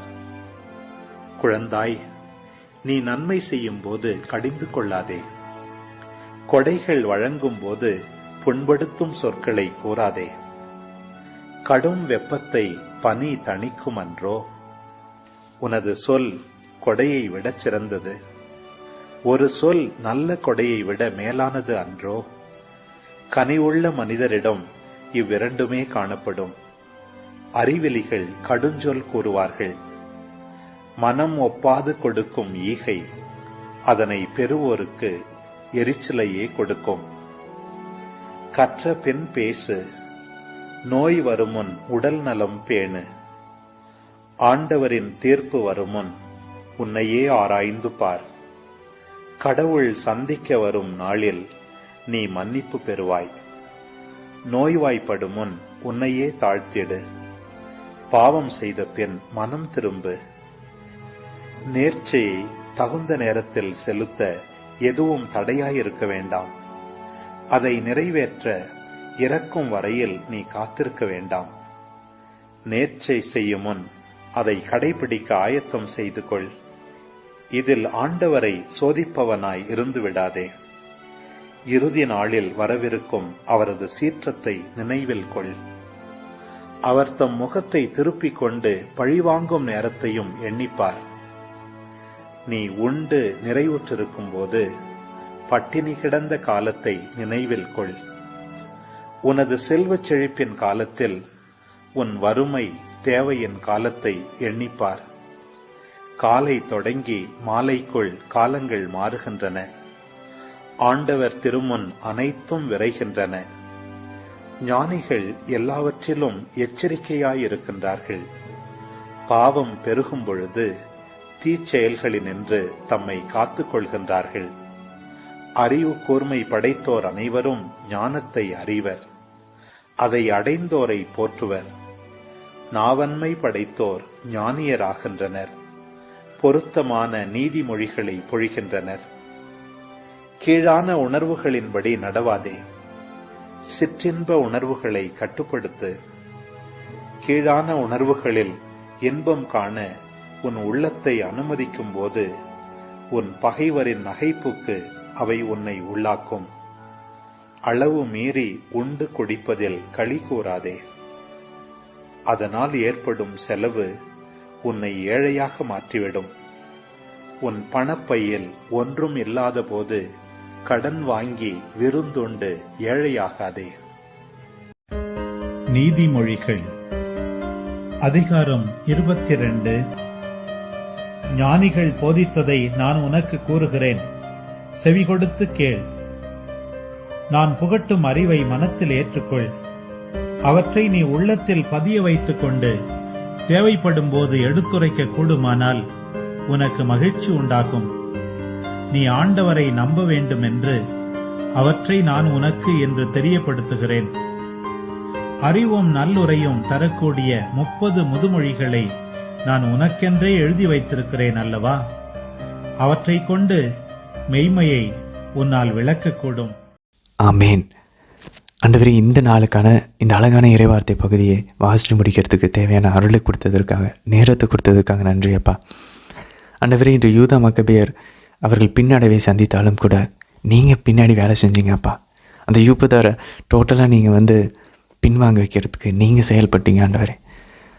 ஆண்டவரே, பல நேரங்களில் நான் செய்யணும், நான் அதை வெற்றி கொள்ளணும், நான் மேற்கொள்ளணும், என்னோடய முயற்சினால் இப்படி நாங்கள் நிறைய நேரங்களில் யோசிச்சுட்ருக்கோம் ஆண்டவரே. உலக விஷயங்களையும் சரி, ஆவிக்குரிய விஷயங்களையும், எங்கள் பாவத்துக்கு எதிரான போராட்டத்திலையும் சரி அப்பா. ஆனால் இன்றைக்கி நாங்கள் தெரிஞ்சுக்கிறோம், சில நேரங்கள் நாங்கள் தோக்கத்து போகிறது நல்லது, சில நேரங்கள் பின்னடைவை சந்திக்கிறது நல்லது. அப்போ தான் எங்களுடைய உண்மையான நிலையை நாங்கள் உணர்வோம் ஆண்டவரே. எங்களுடைய உண்மையான மனுஷங்க நாங்கள் புழுதியும் சாம்பலும் தூசும் ஆகிய நாங்கள் உங்கள் முன்னாடி ஒன்றுமே இல்லைன்றதை நாங்கள் அப்போ தான் உணர்வோம் அப்பா. ஆனால் அந்த பலவீனத்தில் நீங்கள் எங்களோட நெருக்கமாக இருக்கீங்க அம்மா. நீங்கள் கற்பனைக்கு எட்ட முடியாத அளவில் நீங்கள் அந்த பலவீனத்தில் செயல்படுவீங்க. ஆண்டவருடைய வல்லமை எங்கள் வாழ்க்கையில் நீங்கள் காட்டுவீங்க நம்புகிறோம்மா. எங்களுடைய தாழ்வான நேரங்களில், தோல்வியை சந்தித்திருக்கக்கூடிய நேரங்களில் எங்களை தேற்றுவீங்களாமா. தந்தை, மகன், தூய ஆவியாரின் பெயராலே ஆமேன். அந்த இன்னைக்கு மக்கபேயரில் நம்ம மோஸ்ட்டாக சொல்ல வேண்டிய விஷயங்கள் எதுவுமே இல்லை. ஏன்னா நம்ம முன்னாடியே துவக்க உரையிலே நம்ம சொல்லியாச்சு. ஆன்மீக வாழ்க்கையினுடைய ஒரு சின்ன ஒரு பின்னடைவுகள் எப்படி இருக்கும். ஏன்னா லைஃப் இப்படியே போகாது. ஆன்மீக வாழ்க்கையில் போரிடுவோம், பெரிய படம் வந்தாலும் ஆண்டவர் நம்மளை ஜெயிக்க வைப்பார். ஒரு பக்கம் அது அப்படியே போயிட்டு இருந்தால் அது ஒரு மாய உலகம் ஆயிரும். ஸோ ஒரு சில சமயம் நம்ம தோற்று போனால் தான் அது ரியாலிட்டியாக உண்மையாலுமே நம்ம போகிற சண்டை போடுறோன்றதே யூதா மக்கபேயருக்கும் புரியும், நமக்கும் புரியும். திஸ் இஸ் சம் ரியல் வார். இது ஏதோ சும்மா அப்படி ஈஸியாக அப்படி போனால் அப்படி ஜெபிச்சா அப்படி ஆண்டவர் எல்லாத்தையும் டோர் ஓப்பன் பண்ணிக்கிட்டே போவார் இல்லை. சில வேலைகள் தேவைப்படும். ஆனால் ஆண்டவர் செயல்படுறதை அங்கேயும் நம்ம பார்க்கலாம் அப்படின்றதெல்லாம் நம்ம இன்றைக்கி பார்த்தோம். சரி, இன்றைக்கி சீராக்கு 16ஆம் அதிகாரம் 2-3 வசனங்கள் பாருங்கள் நண்பர்களே. ஆண்டவரிடம் கொள்ளும் அச்சம் நம்மளுடைய பிள்ளைங்கிட்ட அவர்களிடம் இல்லையெனில் அவர்களால் மகிழ்ச்சி அடையாதே. 3ஆம் வசனம் சொல்லுது, இறை பற்றில்லாத பிள்ளைகளை பெறுவதை விட பிள்ளை என்று இருப்பது நலம். நண்பர்களே, பைபிள் இஸ் வெரி கிளியர். ரொம்ப தெளிவாக சொல்லுது. உங்கள் பையனுக்கு அபாக்கஸ் தெரியுமா? உங்கள் பையன் மேக்ஸில் செமஸ்ட்ராங்கு, உங்கள் பையன் மியூசிக்கில் செமஸ்ட்ராங்கு, உங்கள் பையன் கோயிலில் அப்படியே ட்ராமாவில் செமையாக நடிக்கிறது, கோயில் விஷயங்களில் ஈடுபடுறது, எல்லாத்துலேயுமே அன்பர்களே எல்லாமே மேலோட்டம் தான். அவன் ஆழத்தில் உண்மையாலுமே கடவுளை அன்பு செய்கிறானா, கடவுளுக்கு அஞ்சு வாழ்கிறானா, இறை பற்று இருக்குதா, அவனுக்கு இன்டீரியர் லைஃப் எப்படி இருக்குது, மனசை பாருங்கள். வெளியே செய்கிறத வச்சு நம்ப முடியாது. நிறைய பசங்க கேட்டிசம் கிளாஸ் போவாங்க, நிறைய பசங்க யூத்தில் இன்வால்வ்டாக இருப்பாங்க. ஆனால் அதுக்கப்புறம் பார்த்தீங்கன்னா ஆக்சுவலாக மாசில் இன்ட்ரெஸ்ட் இருக்காது, ஆக்சுவலாக பைபிள் இன்ட்ரெஸ்ட் இருக்காது, ஆக்சுவலாக ஜபத்தில் இன்ட்ரெஸ்ட் இருக்காது. அப்போ இதெல்லாம் என்னது? அவனுக்கு பிடிச்சத கடவுள் பேரில் பண்ணிகிட்டு இருக்கான். ஆனால் அவன் உண்மையாலுமே கடவுளுக்கு பிடிச்சத அவனுடைய உள்ளத்தில் இல்லை. அப்போ இறை அச்சம் இருக்கா? என் அண்ணன் அக்கா கிட்டே இறை அச்சம் இருக்கா? அது போதும். என் அக்கா என்னுடைய அம்மா அப்பா கிட்ட என்னோடய பிள்ளைங்கிட்ட இருக்கா? பார்க்க அழகாக இல்லைனாலும் பிரச்சனை இல்லை, திறமை இல்லைனாலும் பிரச்சனை இல்லை, அவன் கடவுளுக்கு அஞ்சு வாழ்கிறானா, அது போதும் அன்பார்ந்தவர்களே. மீதி எல்லாம் சேர்த்து கொடுக்கப்படும். அப்போ பிள்ளைங்கிட்ட நம்ம சொல்லிக்கிட்டு வளர்த்தணும். இனி நம்ம பிள்ளைங்க we have to make sure அவங்களுக்கு அவங்களுக்கு தெரியப்படுத்தணும்.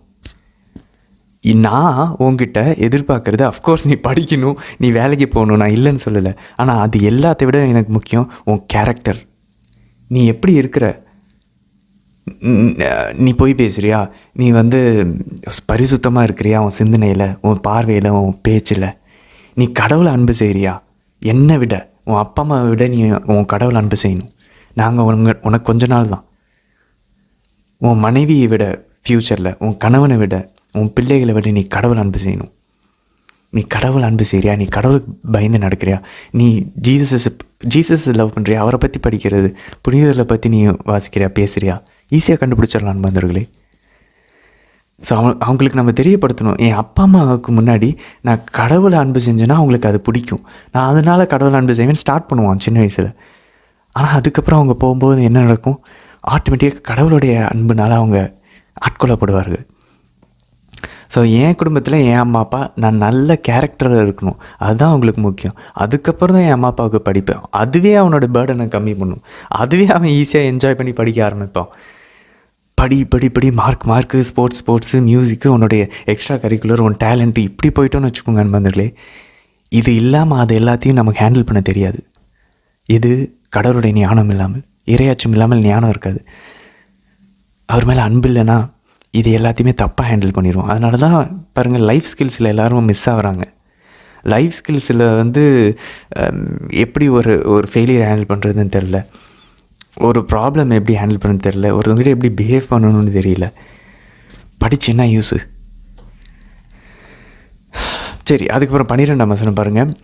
அவரின் இரக்கம் பெரிது, அவரது தண்டனை கடுமையானது. அன்பர்களே, அப்போ பாருங்களேன், அந்த ஃபஸ்ட் பார்ட், அவருடைய இரக்கம் பெரிது யாருக்கு? நம்ம உண்மையிலே குற்ற உணர்வில் இருக்கிறோம், ஆண்டவரை நான் மன்னிப்பாரா, நான் கன்ஃபெஷனுக்கு போனால் ஆண்டவரை நான் மன்னிப்பாரான்னு இப்படி பயந்துட்டு இருக்கவங்களுக்கு இந்த முதல் பகுதி, ஆண்டவருடைய இரக்கம் பெரிதுன்னு அவங்களுக்கு நம்ம சொல்லணும். நம்மளும் அந்த வசனத்தை எடுத்துக்கணும். இல்லை எனக்கு பாவத்தை குறித்து ஒரு பயம் வர மாட்டேங்குது, நரகத்தை குறித்து அதெல்லாம் இருக்கான்ற ஒரு டவுட் இருக்குது அப்படின்னா, ஒரு மாதிரி லூக்வாமாக இருக்கிறோம், வெதுன்னு இருக்கிறோம் அப்படின்னா, அவரது தண்டனை கடுமையானதுன்ற அந்த 2ஆம் பகுதியை நம்ம எடுத்துக்கணும். ஸோ நம்ம எந்த நிலையில் இருக்கிறோமோ அதுக்கேற்ற மாதிரி நம்ம எடுத்துக்கணும். மற்றவங்களுக்கும் அதை தான் சொல்லணும். ஒரு ஆன்மா எப்படி எந்த ஸ்டேஜில் இருக்குது, ரொம்ப ஸ்க்ரூப்லெஸ்ஸாக இருக்கா, அப்போ அவருடைய இறக்கத்தை பற்றி பேசணும். இல்லை ரொம்ப அப்படியே மெத்தனை போக்காக இருக்குதா அப்படின்னா அந்த இடத்துல அவருடைய தண்டனையை பற்றி பேசணும். இப்படி ஜான் போஸ்கோ அப்படி தான் பண்ணுவார் பசங்கிட்ட. ஐயோ எப்படிலாம் வளர்த்துருக்காங்க அன்பர்களே. அவங்களுடைய ஹாஸ்டல் பசங்கிட்ட போயிட்டு அவருக்கு கடவுள் எப்படியே உணர்த்திடுவார், பாவத்தில் இருக்கான் அந்த பையன் அப்படின்னு சொல்லிட்டு. இன்றைக்கி நைட்டு நீ செத்தினா எங்கே போவ அப்படின்னு சொல்லி கேட்டுட்டு போயிடுவார். அவ்வளோதான். அவன் அன்றைக்கி நைட்டு ஃபுல்லாக தூங்க மாட்டான், அடுத்த நாள் கன்ஃபெஷனுக்கு வந்துடுவான். எப்படி இருந்திருக்காங்க பாருங்கள் புனிதர்கள், ப்ரீஸ்ட்ஸ். சரி, 17ஆம் அதிகாரம் 12ஆம் வசனம் பாருங்கள். அதில் ஒரு நிலையான ஒரு உடன்படிக்கை ஏற்படுத்தியிருக்கார். நம்ம தொடக்க நூலில் உடன்படிக்கைன்ற வார்த்தை இல்லை ஆதாமோட ஏவாளோட. ஆனால் அவர் சொல்கிறார் பாருங்க, இன்னைக்கு சீராக்கில் அவர்களுடன் முடிவில்லாத உடன்படிக்கையை செய்து கொண்டார், தம் தீர்ப்புகளை அவர்களுக்கு வெளிப்படுத்தினார். நீ அந்த பழத்தை சாப்பிட்டினா நீ சாகவே சாவாய். அவ்வளோதான். அந்த தீர்ப்பில் தான் அந்த உடன்படிக்கையை அவர் செய்கிறாரு. அதை நீ கடைபிடிச்சின்னா நீ என் மக்களாக இருப்ப, நீ என் மகனாக இருப்ப, என் மகளாக இருப்ப அப்படின்னு. அந்த நிலையான உடன்படிக்கையை, முடிவில்லாத உடன்படிக்கையை முடிவுக்கு கொண்டு வந்துட்டாங்க. திரும்பவும் 2ஆம் ஆதாம் ஒரு நிலையான முடிவில்லாத உடன்படிக்கை அவருடைய உடலின் இரத்தத்திலும் ஏற்படுத்தினார். அந்த உடன்படிக்கையாகவே அவர் வந்தார். இதுதான் ஆடமிக் கவனன்ட் அப்படின்றோம், ஆதாமினுடைய உடன்படிக்கை. அப்புறம் நோவாவோடு, அப்புறம் ஆபிராம், அப்புறம் மோசே வழியாக இஸ்ரேலோடு, அப்புறம் தாவீது வழியாக இஸ்ரேலின் அரசாட்சியோடு. இதான் நண்பர்களே.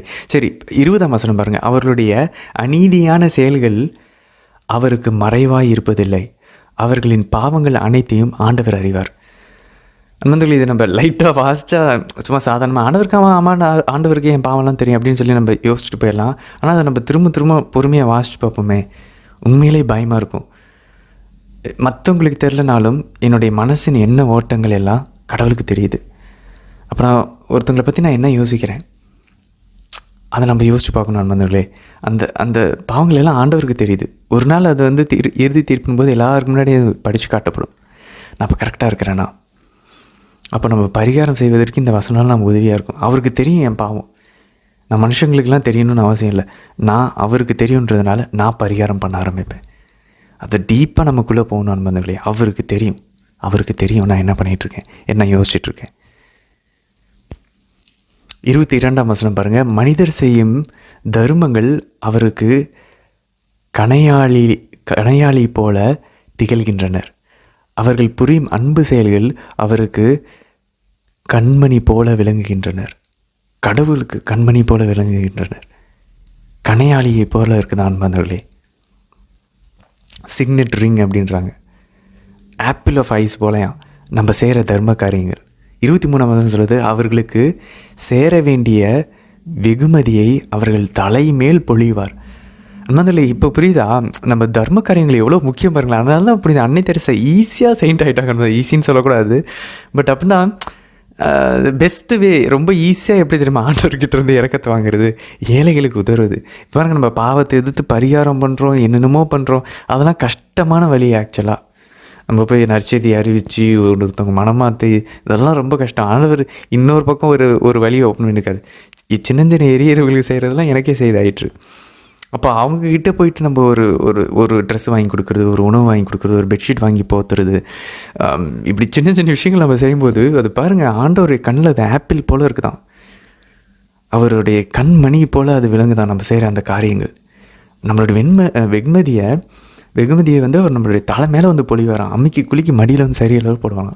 நம்ம வந்து இதை வாசிக்க எனக்கே வந்து நிறைய விஷயங்கள் நம்ம இனிமேல் தர்ம காரியங்கள் செய்யணும் போல் தோணுது. நம்மளுடைய ஃபீஸ்ட் நாட்கள், நம்மளுடைய வெட்டிங் டே, நம்மளுடைய பர்த்டே, எல்லாத்தையுமே இனிமேல் பக்கத்தில் ஏதாவது கண்டுபிடிங்க. உங்கள் ஊரில், உங்கள் வீட்டு பக்கத்தில் ஏதாவது இப்படி அன்னை தெரசா இல்லம் இருக்கா, அப்படி இந்த கிளேரனுடைய இல்லம் இருக்கா, ஏதாச்சும் குழந்தைகளுக்கு காப்பங்க, ஈவன் செக்குலராக இருந்தால் கூட பரவாயில்ல, குழந்தைகளுக்கு காப்பங்க ஏதாச்சும் இருக்குதா, முதியோர் இல்லங்கள், இறந்து போகும் டெஸ்டிடியூட் ஹோம் ஏதாவது இருக்கா, போவோம். அங்கே போயிட்டு நம்மளுடைய ஃபேமிலியாக கூட்டிகிட்டு போயிட்டு பிள்ளைங்களுக்கும் அது ஒரு பார்த்த மாதிரி இருக்கும். நம்மளுடைய பெஸ்ட்டு டேஸை உங்களுக்கு தெரியணும். என் குடும்பம் எங்களுடைய பர்த்டேலாம் எப்பயுமே ஏதோ ஒரு முதியோர் இல்லத்தில் இருக்கும், எல்லாத்துக்கும் குழந்தைங்களுக்கு காப்பாற்றணும். இப்படி யோசிச்சு பாருங்க. நம்ம எல்லா கத்தோலிக்க குடும்பமும் இப்படி பண்ண ஆரம்பிச்சிருச்சுன்னா என்ன நடக்கும்? எல்லா குழந்தைகளுக்கு காப்பத்துலேயும் வாரம் வாரம் ஏதாச்சும் ஒரு பர்த்டே வந்து ஒரு குடும்பம் செலிப்ரேட் பண்ணிகிட்டே இருக்கும். அப்போ அவங்களுக்கு ஒவ்வொரு வாரமும் ஒரு விருந்து இருந்துக்கிட்டே இருக்கும். ஒரு விருந்தோ 2 விருந்தோ இருந்துக்கிட்டே இருக்கும். ஒரு ஃபேமிலி வந்து வெட்டிங் டே செலிப்ரேட் பண்ணிட்டு போவாங்க, ஒரு ஃபேமிலி வந்து பர்த்டே செலிப்ரேட் பண்ணிட்டு போவாங்க, ஒரு ஃபேமிலி வீடு வாங்கினது வந்து கடவுள் நன்றி செலுத்திட்டு போவாங்க. அங்கே வந்துட்டு யோசிச்சு பாருங்கள், எல்லா குழந்தைகளுக்கு காப்பகமும் ஒரு திருவிழா போல் இருக்கும். அவங்களுக்கும் சந்தோஷமாக இருக்கும்ல, மக்கள் நம்மளை தேடி வராங்க, நம்ம தனியாக இல்லை. எவ்வளோ நல்லாயிருக்கும் பாருங்களேன். அப்படி ஒரு உலகத்தை படைப்போமா? பைபிள் வாசிக்கிற நம்ம கூட இருக்கவங்ககிட்டையும் சொல்லுவோம், ஏன் நம்ம இப்படி எப்போ பார்த்தாலும் நம்ம வீட்டில் செலிப்ரேட் பண்ணிருக்கோம், நம்மளுடைய ரிலேட்டிவ்ஸை நம்ம வீட்டுக்கு கூப்பிட்றதுக்கு பதிலாக வாங்கி இந்த முதியோர் இல்லத்துக்கு போகலாம். அந்த பணத்தில் வந்து அவங்களுக்கு நம்ம செலிப்ரேட் பண்ணலாம். ஏன் நம்ம அவங்கள அங்கே கூட்டிகிட்டு போகக்கூடாது? நான் ஏன் என் வீட்டில் வந்து என் ரிலேட்டிவ்ஸை கூப்பிட்டு என் பிள்ளையோட பர்த்டே கேக்கை வெட்டணும்? ஒரு முதியோர் இல்லத்துக்கு போய்ட்டு அந்த பணத்தை அங்கே செலவு பண்ணலாமே. பெருசாலாம் செலவு பண்ணணும்ல, குட்டியாக ஒரு வேளை சாப்பாடு அவங்களுக்கு கொடுக்கலாம். ரொம்ப பெருசாலாம் அதுக்கு செலவாகுது. எவ்வளோ முடியுமோ அதுக்கேற்ற மாதிரி நம்ம அவங்களுக்கு ஒரு வெஜ் பிரியாணி போட முடிஞ்சால் வெஜ் பிரியாணி மட்டும் அவங்களுக்கு கொடுக்கலாம். நம்மளால் நான்வெஜ் கொடுக்க முடியலன்னா யோசிச்சு பார்ப்போம். நம்ம அதில் இதெல்லாம் பண்ண ஆரம்பிக்கலாம். அது நம்மளோட அன்பு செயல்கள் எல்லாத்தையும் அவர் நமக்கு கண்மணி போல் விளங்குமா. 24 வசனம் பாருங்கள், மனம் வருந்துவோரை தம்பால் ஈர்த்து கொள்கிறார். உண்மையிலே நம்ம எப்போல்லாம் ரிப்பண்ட் ஆகிறோமோ நம்ம கடவுள்கிட்ட நெருங்கிக்கிட்டே இருக்கிறோன்னு அர்த்தம். மனம் வருந்துவோரை அவர் தம்பால் ஈர்த்து கொள்கிறார். இப்போ கடந்த காலத்துக்கு பாவத்துக்கு நம்ம மனம் வரும்போது he is drawing us to near, கிட்ட நெருக்கி கொண்டே வரார். அப்புறம் பாருங்க 18ஆம் அதிகாரம் 14 வசனம், தாம் அளிக்கும் நற்பயிற்சியை ஏற்றுக்கொள்வோரின் மீது தம் தீர்ப்புகளை ஆர்வத்துடன் தேடுவோர் மீதும் இரக்கம் காட்டுகிறார். அப்போ கடவுள் கொடுக்குற ஒரு ட்ரைனிங் இருக்குல்ல, நற்பயிற்சி, ஒரு டிசிப்ளின், அந்த ஒரு ஒழுக்கம், அதை நம்ம ஏற்றுக்கிட்டு ஆண்டவரே ஓகே நான் இந்த வீடியோவில் பார்க்குறேன், ஓகே இதை பற்றி தெரிஞ்சுக்கிறேன், இதை நான் செய்கிறேன், இது தப்புன்னு தெரியுதா, ஓகே நான் இதை செய்கிறேன், நான் பைபிள் வாசிக்கும் போது இது தப்புன்னு தெரியுதா, பாசிட்டிவாக அவர் குடிக்கிற நற்பயிற்சியும் அவருடைய தீர்ப்புகளையும் அவருடைய சட்டங்களையும் எடுத்துக்கிட்டு அன்பாந்தவர்களே, அதன்படி நம்ம நடக்க ஆரம்பித்தோன்னா அவருக்கு அவ்வளோ பிடிக்குமா, அவர் அவ்வளோ இரக்கம் காட்டுறாராம். நமக்கு நம்ம யோசிச்சு பார்ப்போமே, நம்ம பிள்ளைங்க சொல்கிறத உடனே ஓகேம்மா நான் செய்கிறேம்மா, ஓகேப்பா நான் செய்கிறேம்மான்னு சொன்னால் எவ்வளோ சந்தோஷமாக இருக்குது நமக்கு. இல்லை நம்ம ஒரு விஷயம் நம்ம சொல்கிறோம், ஒரு ஃபேமிலி நம்ம வந்து ஒரு ஜெபமாலை கூப்பிட்றோம், ஓகே நான் உடனே வரேன்னு சொன்னாங்கன்னா எவ்வளோ சந்தோஷம், ஓகே கடவுள் கூட வராங்களே அப்படின்னு சொல்லி.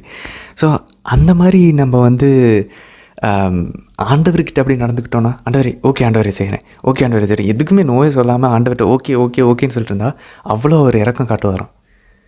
17ஆம் வசனம் பாருங்கள், ஒரு சொல் நல்ல கொடையை விட மேலானது அன்றோ, கனிவுள்ள மனிதரிடம் இவ்விரண்டும் காணப்படும்.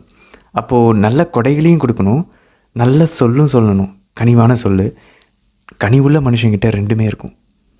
ஆனால் 18ஆவது வசனம் சொல்லுது பாருங்கள், அறிவிலிகள் கடும் சொற்களை கூறுவார்கள். அதில் கடும் சொற்கள் வேண்டாம். பாருங்கள், நம்ம நேற்று படித்தோம், செருக்கும் கோபமும் மனுஷனுக்கு படைக்கப்படலை. சிம்பிள். பைபிள் தெளிவாக சொல்லிடுச்சு, தலக்கணமும் கோபமும் மனுஷனுக்கு அல்ல. அது கடவுள் பார்த்துக்கிட்டோம். கடவுள் வந்து கோபப்பட்டுனா அவர் பழி வாங்கட்டும். நான் திரும்பி எந்த ஒரு வெஞ்சன்ஸும் எடுக்க மாட்டேன். நான் சாந்த குணமும், ஆண்டவர் என்ன சொல்கிறேன், நான் சாந்த குணமும் தாழ்ச்சியும் கொண்டவன், I am humble and meek of heart அப்படின்றார். அதே தான் எனக்கு வேணும். அவருடைய திருஹதயம் தான் எனக்கு வேணும். யோசிச்சு பார்ப்பான் மனிதர்களே. அப்போ ஒரு நம்ம சொற்கள் யாரையும் காயப்படுத்தவே கூடாது. 25ஆம் வசனம், கடவுளுக்கு நன்றி சொல்வது எவ்வளோ இருக்க பாருங்க. நீ உண்டு நிறைவடையும் போது பட்டினி கிடந்த காலத்தை நினைவில் கொள். உனது செல்வ செழிப்பின் காலத்தில் உன் வறுமை தேவையின் காலத்தை எண்ணிப்பார். நண்பர்களே, நான் சில சமயம் யோசிக்கிறது, ஐயோ என் வாழ்க்கை இப்படி மாறினுச்சு அப்படின்னு நான் யோசிச்சுட்டு இருக்கும்போது, சரி இது எல்லாமே அந்த ஒரு அம்மா உள்ளே வந்தப்போ தான் இல்லை, மாதா உள்ளே வந்தாங்க, எல்லாமே ஒரு ரெவல்யூஷன் ஆயாச்சு. வாழ்க்கையே ஒரு புரட்சியாக மாறினுச்சு. தலைகீழ திருப்பி போட்டாங்க. அந்த 4 ஜெபமாலை எப்படி உள்ளே வந்தாங்க மாதா? அந்த 4 ஜெபமாலை ஜெபின்னு ஒரு வீடியோ பார்த்தது கேப் ஆஃப்டர் ஹவர்ஸில். ஓகே, நான் அந்தளவு டெஸ்பரேட்டாக இருந்தேன். சரி இதை ட்ரை பண்ணணுன்னு ஒரு 7 நாள் ட்ரை பண்ணுது. அப்புறம் ஒரு 2 நாள் எக்ஸ்டெண்ட் பண்ணி 9 நாள் ஆக்குனது. மன அமைதி கிடச்சிச்சு. அவ்வளோதான், சிம்பிள், பெருசாலாம் இல்லை. அப்புறம் ஒரு சின்ன வாழ்க்கையில் தேவைப்பட்ட ஒரு விஷயம் நடந்துச்சு. ஒரு சின்ன விஷயம் தான், அது பெருசாலாம் இல்லை. அந்த அறிகுறி படிச்சுட்டேன். அப்பா மனசுக்கு அமைதி இருக்குது, பாவத்தில் எதிர்த்து போராடுறதுக்கு பலன் கிடைக்கிது. உலக தேவையிலையும் ஒரு விஷயம் சின்னதாக நடந்துச்சு. எல்லாமே அந்த 9 நாள் சின்ன விஷயங்கள் தான், பெருசெல்லாம் இல்லை. பெருசாக பாவத்துட்டு உடனே இடையெல்லாம் 9 நாள்லாம் வரல. ஒரு ஸ்ட்ரென்த் கிடச்சிச்சு. இது போதும், இது தானே தேடிட்டு இருந்தோம் அப்படின்னு சொல்லிட்டு அதை பிடிச்சிக்கிட்டோம் மன்னர்களே. அப்போ யோசிச்சு பார்க்குறேன், அப்போ அந்த டைமில் எவ்வளோ மோசமாக இருந்தோம். இப்போ எல்லாத்தையும் ஆண்டவர் மாற்றிட்டார்ல. அப்போ இந்த ஆண்டவரை விடவே கூடாது. ஏன் அப்படி போய் நான் அந்த ஊதாரி மகனை போல் பன்றிகள் தின்னும் அந்த இடத்துல நெட்டுகள் கூட கொடுப்பாரு இல்லாத இடத்துக்கு நான் ஏன் போகணும்? நான் திரும்பி என் அப்பா கூடவே இருப்பேன். அவருடைய ஒரு வேலைக்காரனாக இருந்தால் போதும், அப்பான்னு சொல்கிறதுக்கு எனக்கு தகுதி இல்லை இன்னும். So in rain and shine, வளமையில் அந்த நாட்களை யோசிச்சு பார்க்கணும். நான் இவ்வளோவுக்கும் வந்தது காரணம் கடவுள் தான் இல்லை. நான் பட்டினியாக நல்லா சாப்பிட்டு நீங்கிட்டு இருக்கேன், நல்லா உண்ணுட்ருக்கேன். நான் பட்டினியாக இருந்தேன்ல ஒரு காலத்தில். உண்மையிலே அன்பார்ந்தவங்களே, யோசிச்சு பார்ப்போமே, எவ்வளோ அழகாக ஆண்டவர். நம்மளுடைய வாழ்க்கையை பின்னாடி யோசிச்சு பார்த்து தாவீதை போல் அவருடைய திருப்பாடலாம் யோசிப்பார்ல. நான் அமைதியாக துன்பம் வரும்போது நான் யோசிச்சு பார்ப்பேன், இதுக்கு முன்னாடி இருந்த காலங்களில் இப்படி இன்னாசியார் அதான் சொல்கிறார். நீங்கள் கான்சலேஷனில் இருக்கும்போது, நல்ல ஆறுதலில் இருக்கும்போது, நல்ல வளமையில், நல்ல உண்டு நிறைவடையும் போது, நீங்கள் வறுமையில் இருந்த காலத்தை யோசிச்சு பார்த்து இப்போ இருக்கிறதுக்கு நம்மளையே அப்படியே தாழ்ச்சியாக வச்சுக்கணுமா? அப்படி இருந்தேன் நான். இப்படி நான் ஒரு அழகான பாட்டுக்கு நான் உங்களுக்கு, அது ஒரு பிரிந்து போன சகோதரருடைய பாடல் தான், அதுக்கான லிங்க் கொடுக்குறேன் அன்பார்ந்தவர்களே. நான் என்று சொல்ல எனக்கு ஒன்றும் இல்லை, திறமைன்னு சொல்ல என்னிடம் எதுவும் இல்லை, தகுதியில்லா என்னை உயர்த்தியது உங்கள் கிருபை, அழகான உங்கள் கிருபை போதுமே அப்படின்னு சொல்லி சூப்பரான பாடல் நண்பர்களே. அந்த பாடலை ஹெட்செட்டில் கேட்க ட்ரை பண்ணுங்கள், அழகான பாடல். சரி, 30ஆம் வசனம் பாருங்கள். கீழான உணர்வுகளின்படி நடவாதே, சிற்றின்ப உணர்வுகளை கட்டுப்படுத்து. அழகாக இருக்குது பாருங்கள். இதுதான் நடந்துகிட்ருக்கு ஆன்மீக வாழ்க்கையில். என்னுடைய புத்திக்கு என்னுடைய உணர்வுகள் கீழ்ப்பட மாட்டேங்குது. என் மூளை சொல்லுது வேண்டான்னு, ஆனால் என் ஆசை வேணும்னுது. இதுதான் புனித பவுல் கண்டுபிடிச்சிட்டார் நண்பர்களே. 2000 வருஷத்துக்கு முன்னாடியே புனித பவுல் சொல்கிறார் அழகா, நான் விரும்புகிறத என்னால் செய்ய முடியல, நான் விரும்பாததையே நான் செய்து கொண்டிருக்கிறேன். ஒரு சட்டம் ஒன்று சொல்லுது, கடவுளுடைய சட்டம் இதுதான் சொல்லுது, ஆனால் என் உடம்புல வேறு ஒரு லா ஆப்ரேட் ஆகிட்டுருக்கு, என் உடம்புல வேறு ஒரு சட்டம் செயல்பட்டு கொண்டிருக்கு. அதெல்லாம் நம்ம ரோமையரில் வாசிப்போம், அழகாக இருக்கும் புதிய ஏற்பாட்டில். அப்போது என் மாமிசத்துக்கும் என்னோடய ஆவிக்கும் எப்பயுமே போராட்டம் நடக்குது. அதான் பைபிள் யூஸ் பண்ணுற லாங்குவேஜ். அதை நம்ம டெக்னிக்கலாக சொன்னோன்னா, என் புத்திக்கு என்னுடைய உணர்வுகள், என்னுடைய ஆசைகள் கீழ்ப்படிய மாட்டேங்குது. ஸோ இந்த ஆன்மீக வாழ்க்கை தான் இந்த முரண்பாடு எப்போ வந்துச்சு? அந்த ஆதாம் ஏவாள் அந்த பாவம் செஞ்ச போது அந்த டிஸார்டர் உள்ளே வந்துருச்சு. அந்த ஒழுங்கற்ற அந்த ஒரு கீழ்ப்படியாமை உள்ளே வந்துருச்சு நமக்குள்ளே. கடவுள் கீழ்ப்படியில், என்னுடைய உடம்புலையும் கீழ்ப்படிதல் இல்லை. அந்த ஒரு இன்டெகிரிட்டின்னு சொல்லுவாங்க தெரியுமா, ஒரு ஒத்துமை இருந்துச்சு. என் புத்திக்கு என் உடம்பு அப்படியே கீழ்ப்படிஞ்சு அழகாக நடந்துச்சு. இப்போ அந்த ஒரு இன்டெகிரிட்டி நம்ம இழந்துட்டோம். ஸோ அதை தான் நம்ம கடவுளுடைய கடவுள் ஆண்டவர் இயேசு அந்த அருள் வாய்க்கால்களை திறந்து வச்சிட்டாரு. இப்போ அந்த அருளை நான் திருவருள் சாதனங்கள்லேருந்தும் ஜபத்தில் இருந்தும் நான் அதை பெற்றுக்கொள்கிறேன். ஸோ திருவருள் சாதனங்கள் ஜபங்கள் மட்டும் இல்லை, உடலுறுத்தலும் செய்ய ஆரம்பிக்கணும், ஃபாஸ்டிங் இருக்கணும். அப்போ தான் என்னுடைய மாமிசம் கீழ்ப்படிய ஆரம்பிக்கும். அதனால தான் புனிதர்களை சாட்டையால் அடிச்சுக்கிட்டாங்க. ஸோ இதெல்லாம் நடந்துச்சு. சாக்குடை உடுத்துனாங்க, முள்ளு இருந்தாங்க, கீழே படுத்தாங்க, என்னென்னமோ பண்ணாங்க.